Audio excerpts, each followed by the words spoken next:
기도드리겠습니다. 하나님 감사드립니다. 새해 첫날 예배를 드린 기억이 엊그제 같은데 벌써 1년이 되어 오늘 또 이렇게 건강한 모습과 감사하는 마음으로 2021년 마지막 주일 예배를 드리게 됨을 감사드리며 이 시간 주님께서 홀로 찬송과 영광을 받아 주시옵소서. 뒤돌아보니 지난 한 해 동안도 참으로 다난했던 한 해였던 것 같습니다. 2년째 계속되는 코로나 위기 가운데 있고 세계적으로 경제 난국과 수많은 또 사건 사고 또 자연재해가 일어났고 또한 우리 교회적으로도 많은 일들이 있었습니다. 또한 각 가정과 개인들도 무수한 사연 가운데 또 하나님께 기도하며 지내온 한 해였습니다. 이런 상황 가운데 이 모든 것이 다 하나님의 인도하심과 은혜임을 또 고백합니다. 이 시간 뒤돌아보니 하나님께 잘못 살아온 우리들의 부족한 모습과 신년에 주님 앞에 다짐했던 많은 약속들을 서스럼없이 지키지 못했음을 이 시간 고백합니다. 때로는 힘든 고난 앞에서 감사보단 오히려 원망과 불평으로 주님의 마음을 아프게 해드린 어리석음을 불쌍히 여겨주시고 전능하신 하나님께서 이 시간 저희들의 허물을 용서하여 주시옵소서. 올 한해도 알게 모르게 수많은 위기 가운데 있었습니다. 그러나 그 수많은 위기와 위험 가운데서도 주님이 불꽃같이 눈동자로 저희들을 지켜주시고 강한 팔로 붙들어 주셔서 모든 것을 이겨낼 수 있도록 이끌어 주심에 또한 감사드립니다. 하나님, 우리로 하여금 또다시 예수님을 거리로 내보내는 불신을 범하지 말게 하여 주시옵소서. 예수님을 진심으로 맞을 수 있는 믿음을 저희들에게 주시옵소서. 주님을 진정으로 맞을 수 있는 눈과 귀를 열어 주시옵소서. 무겁게 얼어붙어 있는 사람들의 마음이 주님의 오심으로 녹아지게 하여 주시옵소서. 날마다 성령을 의지하며 성령의 도우심과 인도하심을 받는 삶이 되게 하여 주시옵소서. 마음을 새롭게 함으로 변화를 받아 주님의 선하시고 기뻐하신 뜻이 무엇인지 분별하며 주님의 빛된 자녀로서 거룩한 삶을 살게 하여 주시옵소서. 모퉁이들 교회 성도들을 사랑으로 인도해 주시옵소서. 코로나로 경제적인 어려움 당하는 성도와 가정들 없게 하시고 부부간에도 심적인 갈등이 일어나지 않게 하시며 자녀들도 주님을 앙망하는 마음들이 더욱 넘쳐나게 하시며 질병이나 불미스러운 일들이 발생하지 않도록 주님의 능력으로 강하게 붙들어 주시옵소서. 며칠 남지 않은 올해를 잘 마무리하고 2022년을 맞이하면서 이 시간 다짐하고 서원하는 모든 일들이 주님 안에서 1년 내내 변하지 않게 하시고 저희들의 계획과 주님의 뜻이 일치되어 주님이 허락하시는 축복의 열매들을 많이 맺을 수 있도록 도와주시옵소서. 이 시간 말씀을 들을 수 있는 축복을 주심을 감사드립니다. 이 한 해를 이렇게 건강한 모습으로 축복해 주신 하나님 아버지, 오늘 귀한 말씀을 전가하실 목사님께 성령으로 충만케 하셔서 하늘의 신령한 능력을 붙들어 주시고 말씀을 듣는 저희들의 귀가 열리고 또한 각자의 심령에 변화가 일어나는 귀한 시간 되기를 간절히 기도드립니다. 지금까지도 건강하신 모습으로 늘 겸손하신 모습으로 하나님의 말씀 선포 사역을 감당하시는 귀하신 목사님과 사모님을 주님께서 사랑으로 보살펴 주시옵소서. 이제 예배드리는 이 시간의 예배를 도우며 주님께 영광 돌려드리는 머리 숙인 모든 성도들 머리 위에 하나님의 강력한 임재가 있기를 간절히 소원합니다. 감사드리며 예수님 이름으로 기도드립니다. 아멘. 네, 하나님 말씀 같이 보도록 하겠습니다. 시편 23편 말씀 같이 읽도록 하겠습니다.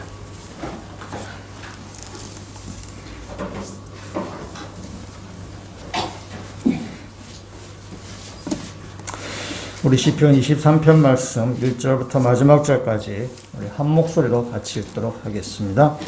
여호와는 나의 목자시니 내게 부족함이 없으리로다. 그가 나를 푸른 풀밭에 누이시며 쉴만한 물가로 인도하시는도다. 그의 이름을 소생시키시고 자기 이름을 위하여 의의 길로 인도하시는도다. 내가 사망의 음침한 골짜기로 다닐지라도 해를 두려워하지 아니할 것은 주와 나와 함께 하심이라. 주의 지팡이와 막대기가 나를 안위하시나이다. 주께서 내 원수의 목전에서 내게 상을 차려주시고 내 머리에 부으셨으니 내 잔이 넘치나이다. 내 평생의 선하심과 인자하심이 나를 따르리니 내가 여호와의 집에 영원히 거하리로다. 아멘. 암송을 하는데 자꾸 옛날 게 자꾸 생각이 나가지고 표현이나 이런 것들이 그렇습니다. 우리가 어저께 그 성탄절에 축하 감사 예배 드리고 또 이부 행사를 했었는데 어제 희로는 오영시 집사님 어제 너무나 암송 너무 잘해 주셔가지고 우리 청년부들 열심히 준비를 했는데 그냥 오시면 너무 크게 거기 완전히 다 묻혀가지고 오시면 너무 암송을 잘해 주셨어요. 참 은혜가 되는 시간이었어요. 그래서 우리도 시편 23편을 이미 또 잘 암송하셔서 또 참 그게 은혜되는 게 단지 암송만 잘했다는 것보다도 그 삶이 거의 녹아지는 느낌, 들을 때에 그 삶이 이렇게 같이 고백되어지는 것, 그것이 더 은혜가 되는 것 같아요. 시편 23편도 또 잘 암송하셔서 여러분의 삶 가운데, 우리 인생 가운데 우리 여호와가 우리의 목자 되신 그 삶을 경험하면서 그 경험이 우리 가운데 암송으로 이렇게 나오고 또 암송하면서 또 목사님 경험하고 그것이 서로 이렇게 어울려져서 갔으면 좋겠다는 생각이 듭니다. 오늘 말씀을 들어가기 전에 간단히 영상물 하나 볼 텐데 간단한 영상물인데 영상물의 제목은 주식을 하는 사람의 특징입니다. 주식을 하는 사람의 특징인데 양이 얼마나 어떤 존재인가를 영상을 한번 보실 수 있으실 것 같으세요. 영상물 한번 잠깐 보도록 하겠습니다.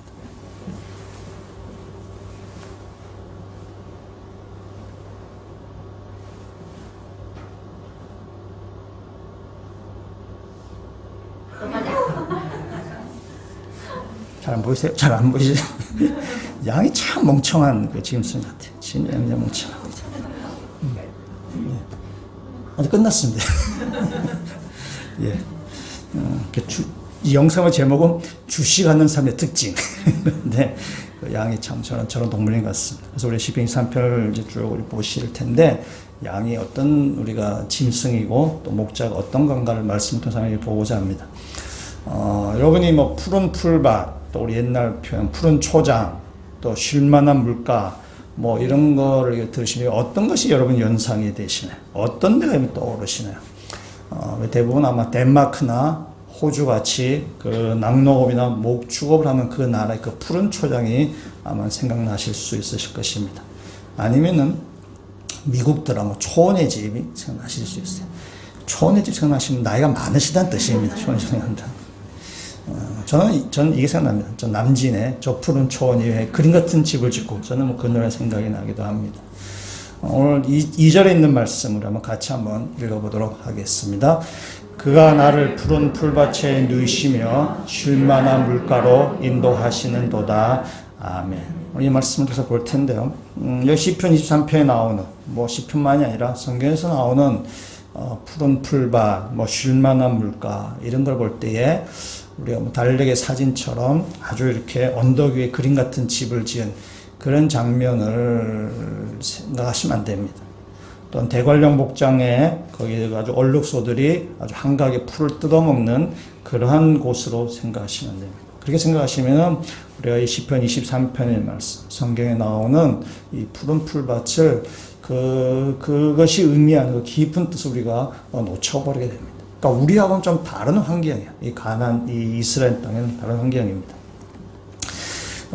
이 유대 이스라엘 땅은 그 양들에게 있어서 1년 중에 양들에게 있어서 2월과 3월이 천국입니다. 그때 양들 아주 최고로 좋은 계절입니다. 이때 양들이 제일 행복할 때입니다.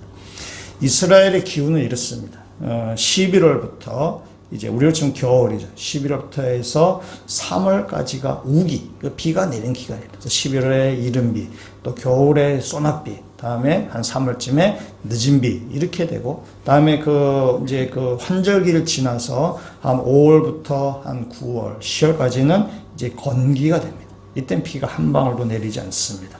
그래서 이 3월까지가 이렇게 10월부터 시작해서 3월까지가 이렇게 비가 내린 우기인데, 그렇기 때문에 한 1월, 2월 이쯤 되면은 이제 풀이 나기 시작합니다. 풀이 나기 시작하고 2월쯤 되면 목초가 이렇게 무성해지게 돼요. 그래서 이스라엘 그 광야 지역에 어지간한 곳에는 아주 풀과 꽃이 이렇게 만발하게 됩니다. 그래서 성지 순례를 가시더라도 요때 가는 게 참 아름답다고 합니다. 그 공기가 아주 이렇게 아주 3월 요 정도쯤에 가는 게 되게 보기에 좋고 아름답다라고 합니다. 특히 지중해 연안에 있는 샤론 평야에 지중해에서 바람이 이렇게 불어오는 곳에는 거기 가면은 그 샤론 평야에 사람들이 정말 탄성을 지을 정도로 아름답다라고 합니다. 우리 찬송가에도 그게 있죠. 샤론의 꽃 예수 이 세상에서 어느 꽃과 비교할 수 있으랴. 그러니까 샤론의 그 평야에 꽃이 아주 아름답게 피는데 그 예수 그리스도가 샤론 평야에 피는 꽃보다 훨씬 아름답다. 비교할 수 없을 정도다라고 이렇게 찬양을 우리가 하는 거죠. 이 3월까지 광야가 굉장히 풀과 꽃으로 아주 이렇게 만발하게 됩니다. 그러다가 이제 그것이 한 4월까지 이렇게 이어진다 그래요. 4월까지. 그럼 이때는 이제 양대 천국이죠. 양대 천국이고, 그래서 사방천지가 목초지기 때문에 양대 어디 가서 이렇게 풀도 잘 뜯어먹고 그렇습니다. 또 비가 이제 우기기 때문에 물도 이렇게 마실 때가 제일 많이 있습니다. 그래서 이때는 양들도 이렇게 살이 찌고, 그래서 뭐 행복하다고 양들이 행복하죠. 행복해 이렇게 되죠. 그때 양들 되게 좋다. 근데 그러다가 4월이 지나고 이제 5월이 들어가면 얘기가 달라져요. 이때는 이제 건기입니다. 이제 비가 한 방울도 오지 않습니다. 완전 이제 대지가 이제 메말라 버리게 되는 것입니다. 그래서 광야의 모든 풀들이 다 시들게 되고 다 이렇게 말라버리고 그러죠. 그러면은 이제 목자는 짐을 꾸려서 양들을 데리고 이제 멀리 이제 푸른 목초지, 이제 푸른 풀밭을 찾아서 이제 떠나게 됩니다. 그래서 한 건기 기간 동안에, 그래서 한 4월에서 한 10월 그 기간에서 한 5개월에서 한 6개월 정도에 이 목자는 집을 떠나서 이렇게 생활을 하게 됩니다. 그러니까 집을 떠나서 생활하기 때문에 이 목자 생활 굉장히 고달프죠. 날씨는 뜨겁고, 물은 없고, 대지는 말라버렸고, 그래서 이때가 목자한테는 굉장히 양도 힘든 길이에요. 우리의 자연으로는 우리는 상상할 수 없는, 우리는 삼천리 금수강산이죠. 우리는 어디 가도 물이 있고, 어디 가도 다 이렇게 풀밭이 다 있기 때문에 우리는 상상할 수 없는 일. 근데 이 건기 때 이제 목자는 양들을 데리고 이렇게 푸른 풀밭을 찾아가야 되죠. 왜냐면 양들 이렇게 먹여야 되기 때문에 그렇습니다. 그래서 이때 되면은 목자들이 고민이 그래요. 내일은 또 어디 가서 양들에게 풀밭을 먹이고, 또 어디 가야만 이 양들이 마실 물이 있을까라고 이렇게 고민을 하고 이제 하루하루를 보내요. 그래서 집을 멀리 떠났기 때문에 풍차 노숙하는 거죠. 그래서 아주 바깥에서 야행을 하게 됩니다. 이게 목자의 고민입니다. 내일은 양을 어디로 데릴까? 양에게 무엇을 먹일까? 무엇을 마실까? 라는 것에 고민. 목자는 굉장히 무거운 짐이 아닐 수가 없습니다. 여러분, 창세기 37장에 가면 이런 이야기가 하나 나오는데요.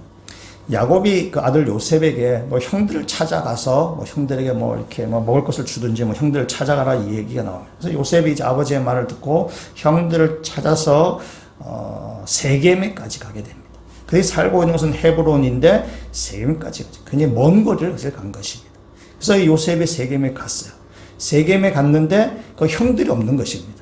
사람들이 물어봤어요. 혹시 이런 사람을 못 봤냐? 했더니는 그 사람들 한 얘기가 도단에까지 갔다 얘기하죠. 그러니까 요셉의 형들이 양을 먹이기 위해서 헤브론에서 세겜으로, 세겜에서 도단으로 아주 멀리 지금 이렇게 여행을 떠나는 것입니다. 그래서 그 목초지를 따라서 푸른 풀밭과 물가를 찾아서 양들을 데리고 계속해서 이동해 가는 것입니다. 이 목자가 만약에 이 풀밭과 다음에 마실 물 있는 곳을 잘 인도하지 않게 되면은 이 양들은 그 광야 그때 건기 때 일교차가 심한 지역이기 때문에 이제 아침 이슬이 좀 맺힙니다. 그러면 양은 이슬을 먹게 되죠. 이슬인데 그것이 뭐 풍족한 그 물은 아니니까 이슬을 먹고 뭐 양식도 거의 못 먹습니다. 그래서 거의 굶어지게. 그럼 양은 빼짝 말라가죠. 양은 빼짝 말라가지고 영양실조에 걸리고 그러면서 질병에 걸리기도 하는 것입니다. 그래서 목자는 최선을 다해서 양들의 먹일 풀밭과 물가를 찾아가야 됩니다. 그것이 선한 목자예요.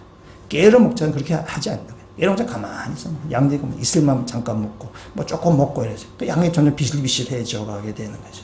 그래서 이 양의 목숨은 사실 목자에게 달려있어요. 목자가 어떻게 인도하느냐에 따라 어떻게 하느냐에 따라서 이 양들이 아주 이렇게 영양이 좋은 양이 되든지 아니면 비실비실한 양이 되든지 이렇게 되게 됩니다. 목자를 잘 만나야 돼요, 양은. 우리가 이 현대인들이 우리가 이 땅을 살아가면서 우리는 사실은 쉼을 모르고 살아요. 우리는 계속 앞으로 지금 달려가고 있습니다. 속도가 엄청나게 빨라서 옛날에 비해서 엄청난 속도로 우리는 지금 살아가고 있습니다. 쉼 없이 앞만 보고 달려갑니다. 조금 쉰다고 생각이 들면은 뒤처진다고, 낙오된다고, 도태된다고 우리는 생각해요. 그래서 막 쉼 없이 계속해서 달려갑니다. 과학과 문명이 발달해서 우리 가운데 좀 편안한 생활이 되지만, 그러나 인간은 점점 더 바빠지고, 더 피곤해지고, 더 힘듭니다. 뭐 핸드폰이나 이런 것이 편리한 부분들도 있지만은, 그것 때문에 우리는 쉴 새 없이 달려가야 되죠. 정말 쉼 없이 피곤할 정도 달려갑니다. 미국에서 가장 성공한 만화가 중에 랠프 바톤이라는 사람이 있습니다. 1931년에 돌아가셨는데 이분이 60회 생일을 맞이해서 친구들에게 이렇게 고백했다고 합니다. 여러분 요 랠프 바톤의 그림을 한 번씩은 보신 적이 있습니다. 만화 보신 적이 있는데 이분이 이렇게 얘기했대요. 나는 남부럽지 않게 돈도 벌어보았고 명성도 얻었고 인기도 가졌다. 그리고 세계 곳곳에 명승지마다 별장이 있고 또 때를 따라 아내도 바꾸어 보았다. 그러나 60평생에 단 하루도 내 마음의 피로가 풀릴 날은 없었다. 그러니까 60평생을 쭉 살면서 그가 했던 이야기죠. 인생 자체가 피곤하다는 거죠. 근데 이 랠프 바톤만이 아니라 우리들의 모습도 마찬가지. 그러니까 우리들도 입에 달고 사는 말이 있죠. 피곤하다, 힘들다. 굉장히 뭐 그런 얘기를 우리 입에 막 달고 삽니다. 그래서 사람들이 좋아하는 이야기가 뭐냐면 힐링, 젊은 사람은 워라벨. 뭐 이런 말도 되게 좋아하죠. 너무나 지치고 힘들기 때문에 뭔가 쉬고 싶고 뭔가 힐링을 받고 싶고 뭐 그런 것이 현대인들이 좋아하는 얘기. 한때 우리가 이 시편 23편의 말씀을 패러디한 그런 시가 유행한 적이 있었습니다. 이런 말이 이렇게 유행했죠. 텔레비전은 나의 목자시니 내게 부족함이 없으리로다. 그가 나를 안락한 소파에 누우시며 달콤한 팝콘으로 먹이시는도다. 뭐 옛날에 그런 말이 유행했었어요. 그러니까 사람들이 주말에 이렇게 집에 누워서 이렇게 TV를 보면서 이렇게 늘어지게 쉬면은 피로가 풀리리라고 생각하는 것이죠. TV에서 쉼과 좀 즐거움을 찾으려고 했었습니다. 그래서 주말에 어떤 분들은 교회도 안 오고 그냥 집에서 이렇게 늘어지게 있는 거예요. 그러면 뭔가 피로가 풀리리라고 생각하는 거죠. 청소년들도 노래한대요. 청소년들도 게임은 나의 목자신 내게 부족함이 없으리로다. 그가 나를 게임방에 누이시며 주먹의 세계로 인도하시노다. 청춘 남녀들도 노래한답니다. 성형은 나의 목자시니 내게 부족함이 없으리로다. 그가 나를 뜨거운 열기에 누이시며 콧대 높은 으쓱거림으로 인도하시노다. 어른들도 노래한대. 실버타운 나의 목자시니 내게 부족함이 없으리로다. 그가 나를 안락한 침대에 누이시며 품위 있는 죽음으로 인도하신도다. 우리 모든 사람들이 다 이렇게 뭐가 이렇게 목자가 있어요. 뭐가 목자가 있어서 나를 다 인도한다 생각해요. 그래서 이 청소년들은 게임으로 또 이렇게 성형으로 비롯되는 성공적인 삶. 또 나이가 들면 이제 실버타운으로 비견되는 이제 마지막 죽음을 좀 안락하게 인생의 마지막을 이렇게 마무리하려고 합니다. 그래서 우리 가운데 TV나 취미 생활이나 어떤 성공이나 여가 활동이나 뭐 그런 것들을 통해서 우리가 쉼을 누리고자. 그것이 나의 인생을 쉼으로 나의 인생을 푸른 풀밭에 누리라고 생각을 하게 됩니다. 근데 이런 것들 가운데 참된 쉼이 되지 못해요. 이런 것들을 참된 쉼이 되지 못하기 때문에 우리의 영혼은 점점 더 피로해져 가는 것입니다. 우리가 피로고 피곤한 것이 우리의 육신이 피곤해서가 피곤한 것이 아니에요. 우리의 영혼이 피곤하기 때문에, 우리 영혼이 참된 쉼을 모르기 때문에 인간은 뭔가 쉼을 찾아가고 뭔가 이 피로를 풀려고 하지만은 이것이 세상에 어떠한 것도 우리 가운데 이 참된 쉼과 우리의 피로를 풀어낼 수가 없다는 것입니다. 오직 여호와 하나님만이 우리 가운데 이 피로를 풀 수 있고 우리를 참된 쉼으로 인도하게 되는 것입니다. 오직 여호와 하나님을 만나야만 인간의 실존적인 피로, 인간이 갖고 있는 근본적인 이 피로가 풀어질 수 있는 거예요. 그래서 우리의 피곤함이 인생이 육신적인 피곤함이 아니라 인간이 갖고 있는 근본적인 피곤함이죠. 인간이 갖고 있는 근본적인 이 쉼이 없는 인생이에요. 여호와 하나님을 만나야만 우리가 참된 쉼을 누릴 수 있습니다. 그래서 어거스틴이 참회에서 이렇게 얘기합니다. 오 하나님, 내가 당신을 만나기 전까지는 나에게 참된 안식이 없었습니다. 라고 얘기하죠. 여러분, 어거스틴은 젊었을 때 엄청나게 방황을 한 사람. 그가 여호와를 만나고 나서 비로소 그가 참된 쉼이라는 것을 그가 알게 된 것입니다. 우리가 하나님을 만나지 못한 사람들은 쉼을 얻기 위해서 정말 부단히 노력합니다. 세상의 것을 막 열심히 찾아갑니다. 근데 그걸 찾아간다 해도 그것이 우리 가운데 인생의 참된 의미와 목적을 알려주지 않기 때문에 우리의 참된 쉼과 안식이 될 수 없다는 사실입니다. 그러면서 늘 피곤한 삶을 사는 거죠. 늘 고단한 삶을 살고 되는 것입니다. 그것을 잘 얘기해 주는 것이 우리를 양과 같은 존재라고 얘기해요, 성경은. 그래서 우리는 양과 같은 존재. 그래서 우리 양과 같은 우리가 목자를 잘 만나야만 우리가 푸른 풀밭과 쉴 만한 물가에 가서 우리가 편안하게 누울 수 있는 것입니다. 근데 사람들은 우리 참된 목자이신 하나님을 만나지 않냐고 세상을 자꾸 쫓아가기 때문에 세상의 문화나 세상의 권력, 세상의 성공, 세상의 물질, 아니면 세상의 철학, 그걸 막 쫓아가고 그걸 나의 목자라고 생각하는데 거기에서는 참된 안식이 없는 것입니다. 어떤 사람도 자기 자신을 목자라고 생각해요. 자기 자신 인생의 주인에 대해서 막 살아갑니다. 그러나 그래서 우리를 더 피곤하게 만드는 것이죠. 참된 목자라는 것입니다. 아까 양이 운동에서 나와서 다시 운동에 다시 빠지는 것처럼 우리의 참된 목자가 아니면은 우리는 계속 운동에 빠지고 우리는 계속 피곤하는 삶을 살 수밖에 없다는 사실입니다. 오직 여호와 하나님만이 우리 가운데 참된 목자가 되셔서 우리를 참된 쉼 가운데로 인도해 가십니다. 필립 켈러라는 평신도 사역자가 있습니다. 이분이 선교사의 아들로 태어나서 캐나다에서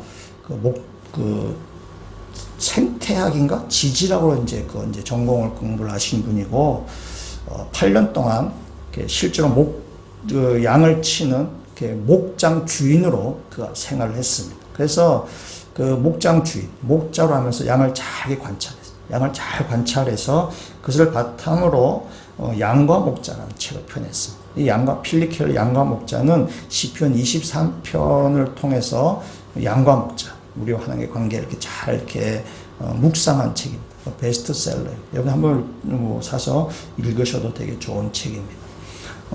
그 필립 켈러가 양과 목자에서 양이 이 푸른 풀밭에 눕기 위해서는 4가지 조건이 갖추어져야 된다고 얘기합니다. 이 4가지 조건이 갖추어지지 않으면 양은 절대 눕지 않는다고 합니다. 첫 번째는 뭐냐면 두려움이 없어야 된다. 양은 굉장히 겁이 많습니다. 겁이 많고 그래서 두려움에서 완전히 벗어나지 않으면 누우려고 하지 않습니다. 두려움이 없어야만 이런 풀밭에 눕게 됩니다. 양은 겁이 많고 매우 소심하고 그래서 겁을 잘 먹어서 조그만 움직임에도 막 도망치게 됩니다. 이 필립 켈러가 자기 친구 중에 한 사람이 자기 집 이제 방문을 했대. 그래서 제 친구가 이렇게 방문했는데 그 친구가 아주 자그마한 강아지, 삽살이, 발발이 이 강아지를 데리고 왔는데 문을 딱 차문을 여니까 이 강아지가 이제 뛰어내린 거예요. 내려서 이렇게 바스락거렸잖아요. 그 뛰어내렸는데 근처에 쉬고 있던 200여 마리의 양들이 다 도망가 버린 거죠. 그 바스락 소리에 놀라가 다 도망친 거죠. 그래서 이 필립 켈러 그 다음부터는 친구들이 오겠다면 강아지 데려오지 말라고, 안 된다고 이렇게 막았다. 여러분 염소를 보신 적 있어요? 염소의 눈동자를 보신 적 있나요? 염소의 눈동자는 사람과 다릅니다.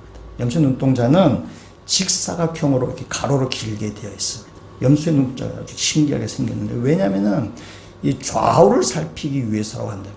좌우를 살펴야 해서 뭔가 이게 맹수의 공격이나 위협으로부터 자신을 이제 이렇게 그 경계하는 거죠. 우리는 음식을 먹을 때 우리 고개를 이렇게 푹 숙이고 이렇게 먹어요. 음식을 먹으면서 우리는 좌우를 살피지 못합니다. 우리 인간 그냥 이거 뭐예요? 먹으려면 이렇게 해야 되죠. 고개를 들고 이렇게 봐야 되죠. 근데 염소는 그렇지 않다. 염소는 그냥 이렇게 먹으면서도 눈이 가로로 이렇게 돼 있어가지고 이렇게 먹으면서도 좌우를 다 살펴본다는 거죠. 음식을 먹을 때도 맹수의 공격이나 위협부터 자신을 이렇게 지키는 거죠. 그래서 이제 눈이 이제 그렇게 길게 된다는 거예요. 그러니까 일단 이 초식 동물이 그런 건데, 이 양도 마찬가지.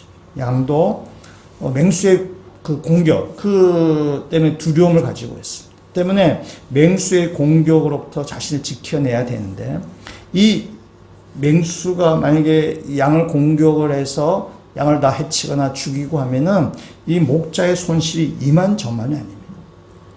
필립 켈러도 한 번은 맹수의 공격을 받아서 하룻밤에 암양 9마리가 죽은 일이 있었다.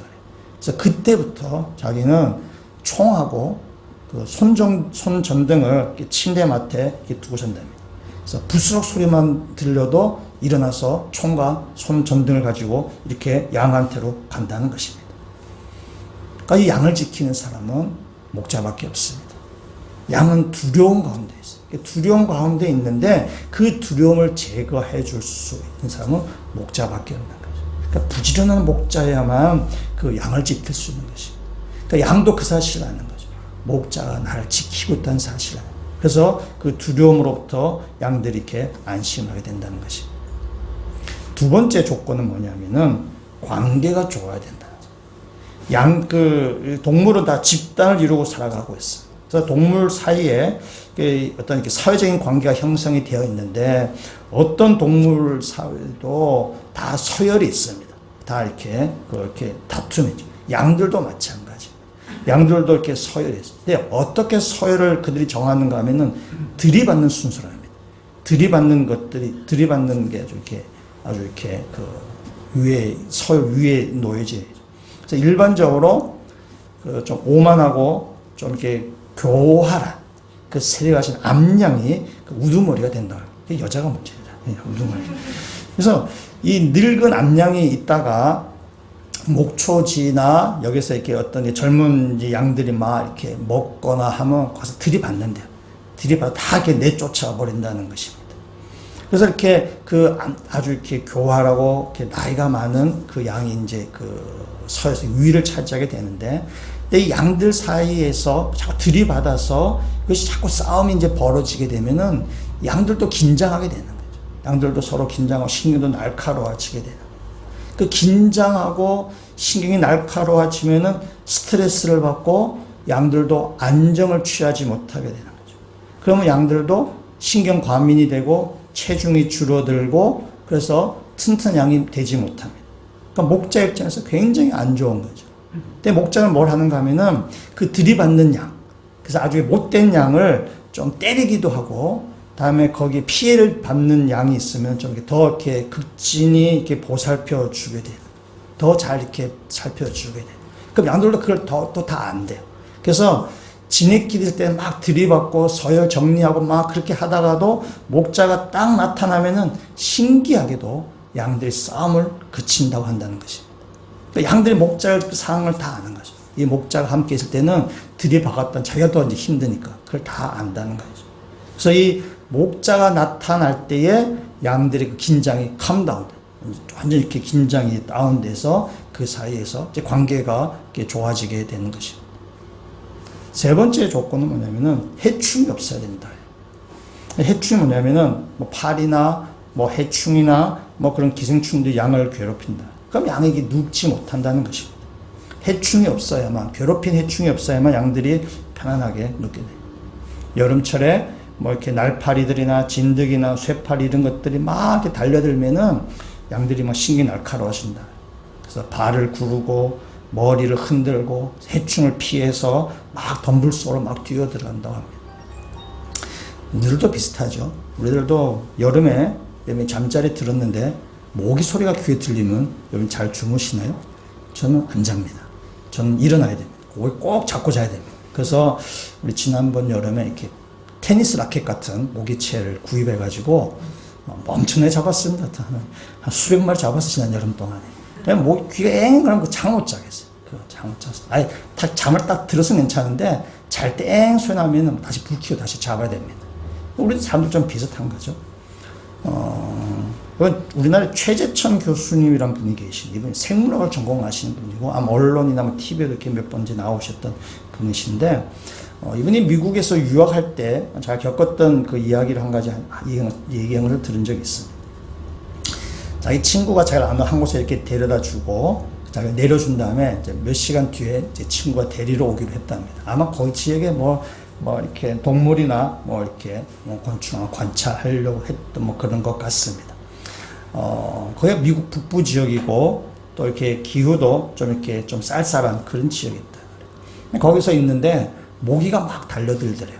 모기가 막 달려드는데 한두 마리가 아니라 수십 마리가 달려들더래요.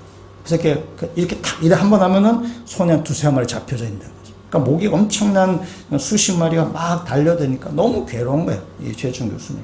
너무 괴로워서 어떻게 할 수 없어서 막 뛰어갖고는 연못에 훅 들어갔답니다. 물에 훅 들어가갖고는 그때 모기가 못 들어오니까, 그래서 모기가 좀 사라질 때까지 물속에 이렇게 있다가 나왔다. 근데 날씨가 쌀쌀한 거지. 그래서 그 친구 올 때까지 그 옷을 말리고 뭐 그랬었다 그래. 그러니까 추운 날씨에 그 물에 들어갈 정도로 그렇게 하면 모기를 피할 수 없는, 그 저한테 굉장히 큰 아주 잊지 못할 경험이라고 얘기하면서 이 얘기를 들은 적이 있습니다. 그러니까 해충이 막 괴롭힐 때 우리들도 사람들 다 견디지 못해서 막 물에 들어가듯이 양들도 뭔가 해충이 괴롭힐 때 양들 이렇게 누워 있을 수가 없는 거죠. 그래서 막 덤불 속으로 들어가거나 뭐 발버둥 치거나 뭐 그런 거죠. 그렇기 때문에 목자는 양떼를 잘 살펴야 돼요. 해충이 괴롭히진 않는지, 양을 괴롭히는 것이 무엇이 있는지는 아닌지 잘 살펴야 돼요. 그래서 이 목자는 양떼를 위해서 구충제나 해독제나 이 해충을 쫓아낼 수 있는 그런 것들도 다 약품을 구입하고 있어야 되죠. 그러니까 목자가 참 할 일이 많습니다. 목자가 양떼를 잘 살펴봐야만 이 양이 괴롭힘으로부터 양을 지켜낼 수 있게 되는 것입니다. 네 번째, 양들이 눕기 위해서는 배가 불러야 됩니다. 양이 이렇게 꼴을 먹고 배부르지 않냐면은 양은 결코 눕지 않는다고 합니다. 그래서 이렇게 배가 좀 불러야 되죠. 이 목축업을 하는 나라는 대부분이 건조하고 비가 잘 내리지 않는 지역이라고 합니다. 왜냐하면 여기에서 양들이 가장 잘 번식하기 때문에 그렇습니다.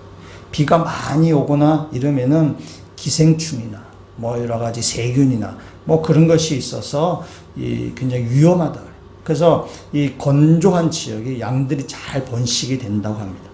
근데 이 건조한 지역은 풀밭이 적게 해요.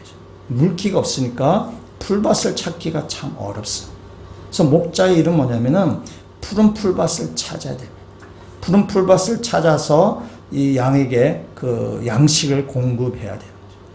이 가나안 땅에 이 푸른 풀밭이 어디에 있는가 하면은 이 건기이기 때문에, 우기 때는 관계없는데 건기 때는 풀밭이 좀 그늘지고 응달된 경사진 곳에 있다. 왜냐하면 이렇게 응달지지 않으면은 금방 증발해 버리니까 풀이 자랄 수가 없는 거죠. 그래서 이 경사진, 아주 좀 급경사진 곳에 거기에 이제 풀밭이 있다고 합니다. 그럼 거기를 가야 되죠. 그럼 목자 본인도 위험하고 급경사기 때문에, 또한 양들도 위험하지, 거기에 가기 위해서. 그럼에도 불구하고 목자는 위협을 무릅쓰고 그 푸른 풀밭에 가야 돼요. 경사가 급하지. 왜냐하면 양들에게 좋은 꼴을 먹이기 위해서입니다. 그러기 위해서 위험을 감내하고 그 경사진 곳으로 가는 것입니다. 그것이 목자가 해야 될 일이죠. 그래서 양들이 푸른 꼴을 잘 먹게 되는 것입니다. 그게 아니면은 목자들은 푸른 풀밭을 가꾸기 위해서 엄청난 수고와 힘을 다 쏟아야 됩니다.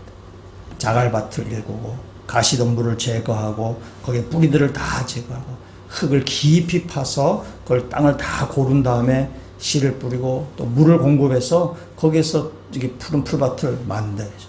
그러니까 목자는 이 푸른 풀밭을 만들기 위해서 엄청난 수고와 땀 흘림을 해야만 이 푸른 풀밭을 만들 수 있고 그 양들에게 그 좋은 양식을 공급할 수 있게 되는 것입니다.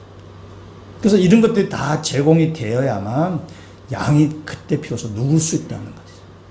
그래서 필리킬러가 했던 4가지 조건이 갖춰야 되는 거죠. 두려움에서 벗어나야 되고, 다음에 관계가 좋아야 되고, 다음에 해충의 괴롭힘으로부터 자유로워져야 되고, 다음에 좋은 꼴을 잘 먹여줘야죠. 그런 것들을 잘 갖춰야만 양들이 쉴 수 있고 누울 수 있는 것입니다.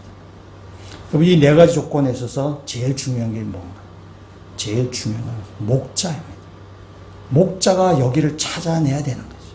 목자가 여기를 찾아내고 그래서 맹수로부터 그 두려움부터 양들을 지켜내야 되고, 그다음에 양들 사이에서 관계를 이렇게 그 교서 싸우지 않도록 잘 관리해야 되고, 해충 같은 괴롭힘으로부터 양들을 잘 지켜내야 되고, 다음에 좋은 꼴을 찾기 위해서 푸른 풀밭을 잘 찾아서 위험하지만 거기를 이렇게 양들에게 제공해야 돼요. 근데 제일 중요한 것은 목자입니다. 목자가 이 조건을 다 갖춘 것을 마련해야 돼요. 그러니까 목자가 엄청 수고를 해야만 비로소 양이 쉼을 누릴 수 있게 되는 것입니다.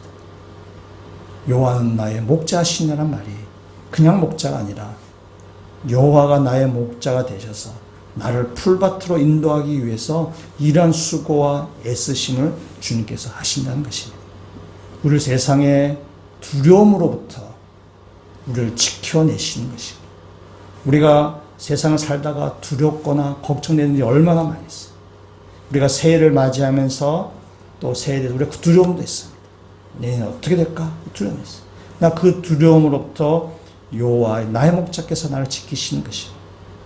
또한 관계 때문에 어려운 게 우리가 관계 때문에 또 괜히 고집세는 사람들 때문에 우리가 상처받기도 하고 또 무슨 일하다가 다른 사람 때문에 우리가 마음에 그냥 아픔을 겪기도 하는 거죠. 그 가운데서 항상 우리를 지켜주시는 거죠. 또 뭔가 이렇게 괴롭힌 해충 내 안에 어떤 성격적인 아픈 부분들을부터 나를 지켜내시는 거죠.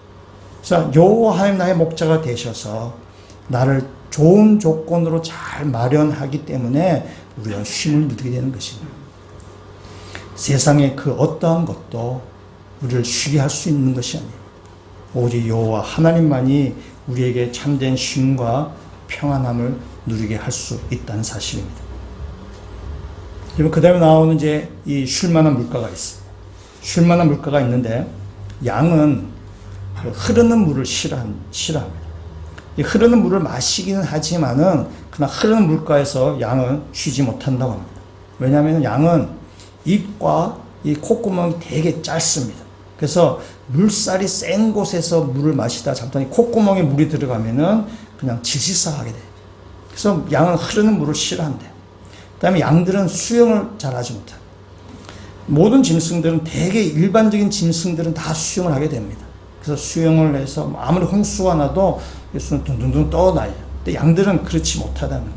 양은 물에 빠지면 끝장이에요. 왜냐하면은 양 털은 이 스폰지 같은 역할을 해서 물에 빠지면 물을 다 빨기 때문에 그냥 물에 빠지면 그냥 그대로 양은 물에 빠져 죽는다는 거죠.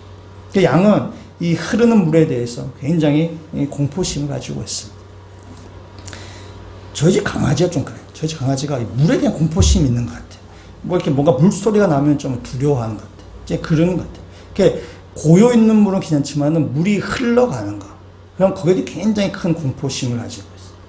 그래서 이 목자는 양을 흐르지 않는 물, 고여 있는 물로 이를 거기서 찾아가서 그들에게 제공을 해야 되는 거죠. 근데 고여 있는 물은 다 좋은 것은 아닙니다.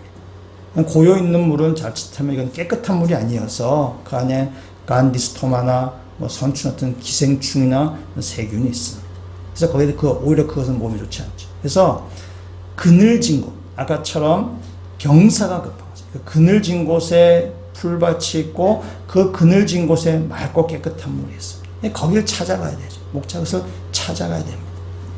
근데 이 그늘지고 깨끗한 물에는 치명적인 또 문제점이 있어요. 뭐냐면 맹수들도 좋아한다는 거죠.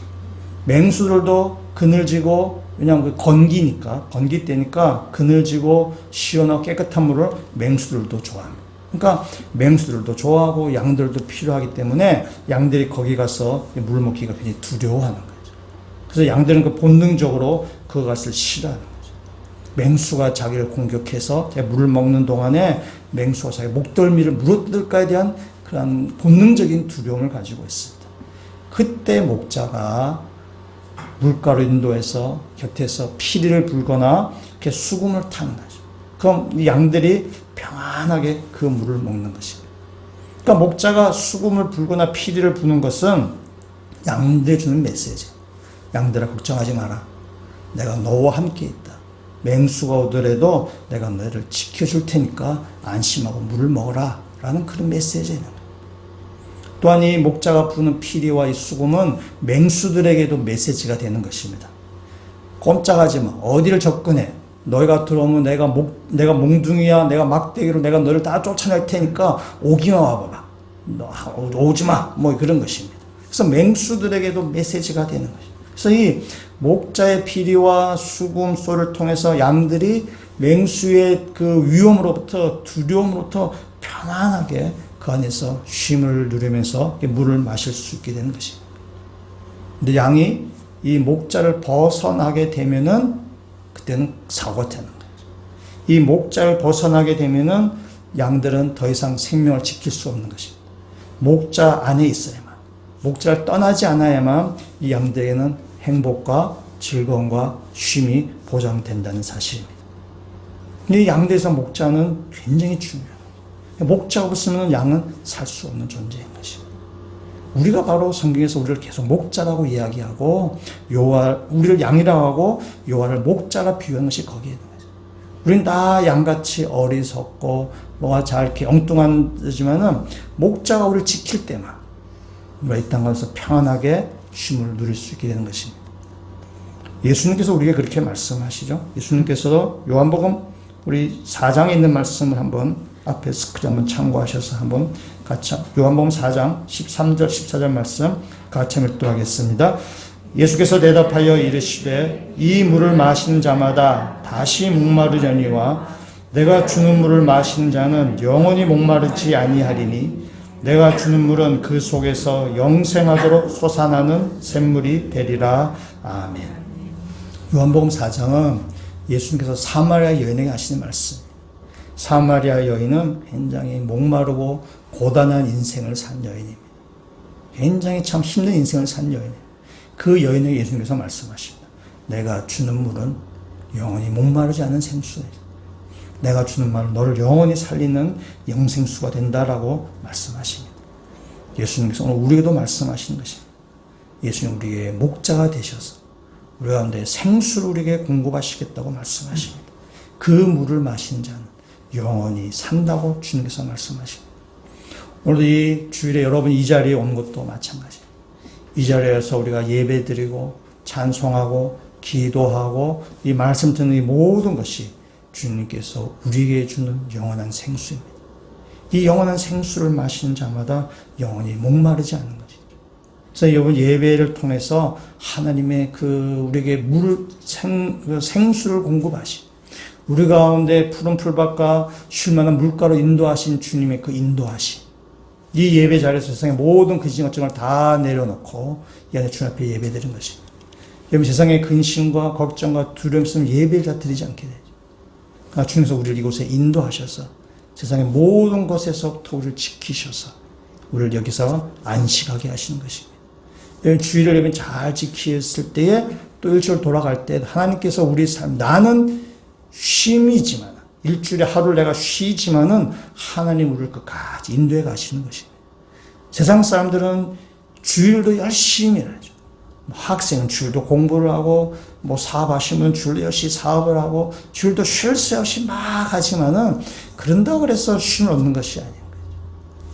우리가 주님 앞에 온전히 믿고 맡기고 주님 주신 그 푸른 풀밭에 쉼의 물가에 우리가 와서 이 예배 자리에 참석함을 통해서 쉼을 얻고 그럴 때 주님께서 우리 삶 가운데 인도에 가신 것을 경험하는 것입니다. 우리 주일은 그 지키는 것은 바로 그런 의미를 가지고 있습니다. 여러분이 목자는 양에게 이렇게 흐르는 물이 아닌 쉴만한 물가로 인도해야 됩니다. 근데 목자가 쉴만한 그 물가로 인도하지 못하면 어떻게 되냐?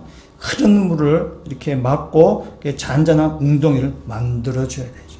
그래서 그 잔잔한 웅덩이에 만든 다음에 그 양들에서 그것을 이렇게 물을 먹게 되는 것입니다.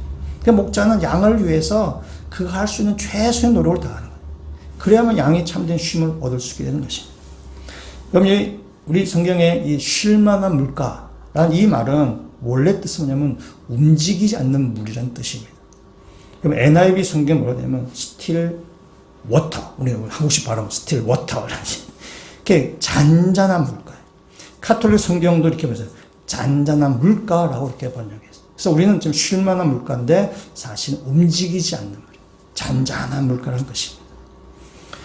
우리가 세상일로 분주하다 보면은 하나님의 음성을 참 듣기가 참 어렵습니다. 때문에 하나님의 음성을 듣기 위해서 하나님 주시는 그 생수를 우리가 공급받기 위해서는 세상의 그 흐름에서 잠시 빠져나와야 돼요. 우리가 주일로 마찬가지 그런 거죠. 세상 끊임없이 막 이렇게 열심히 달려가지만은 그 끊임없이 달려가는 그 경주에서 우리가 잠시 이렇게 벗어나는 거예요. 주일날. 그래서 이 주일에 잠잠히 주님을 만나는 것입니다. 잔잔한 생수에 와서 거기에서 주님을 이렇게 경험하는 것입니다. 우리가 주일만이 아니라 우리가 매일매일의 삶에 있어 하나님의 음성을 듣는 시간 우리가 뭐냐면 큐티라고 하죠. quiet time, 조용한 시간, 묵상의 시간이라고 이야기를 하게 됩니다. 여러분 이 큐티를 우리가 하루를 시작하기 전에 하나님의 음성을 듣는 시간입니다. 조용히 잠잠히 하나님의 음성을 듣는 시간입니다.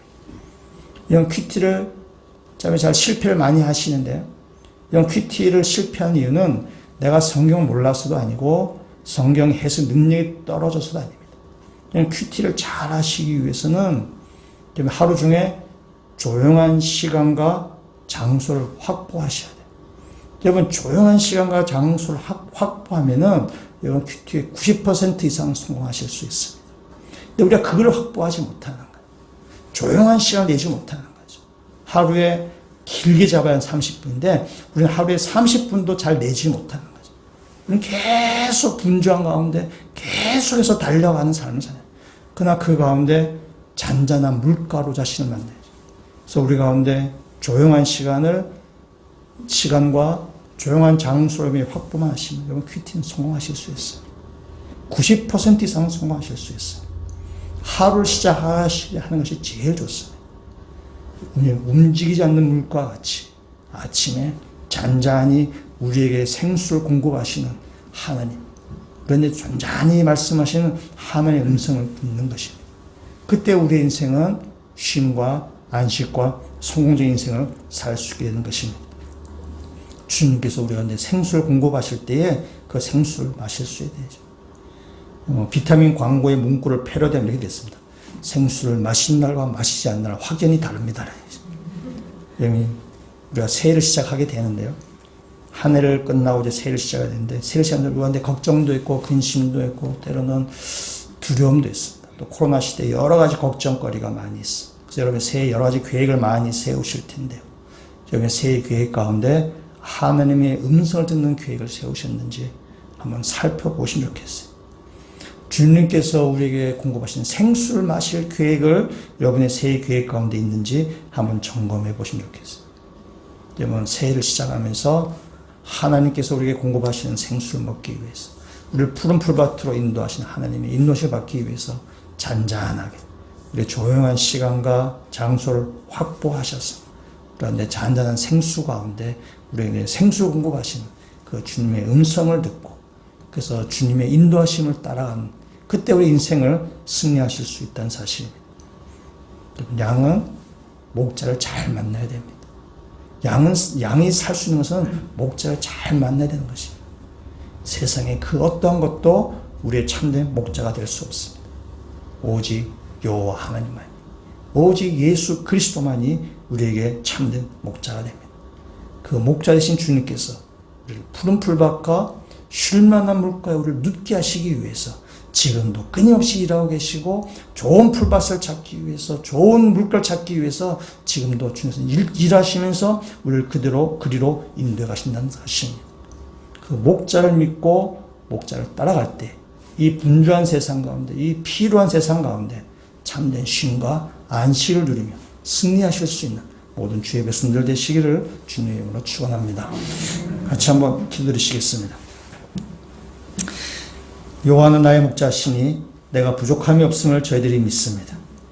주님께서 우리를 푸른 풀밭과 쉴 만한 물가로 인도하시기 위해서 지금도 힘쓰시는 것을 저희들이 믿습니다. 주님 외에는 우리가 목자가 없음을 믿습니다. 주님 외에 다른 것을 목자 삼지 않게 하여 주시고, 오직 예수 그리스도만 목자로 삼고 그 주님을 믿고 따라하는 그리스도 되게 하여 주셔서 이 땅 가운데 참된 쉼과 안식과 승리와 복을 누릴 수 있는 모든 주의 백성들 되게 하여 주시옵소서. 예수 그리스도 이름으로 기도합니다. 아멘.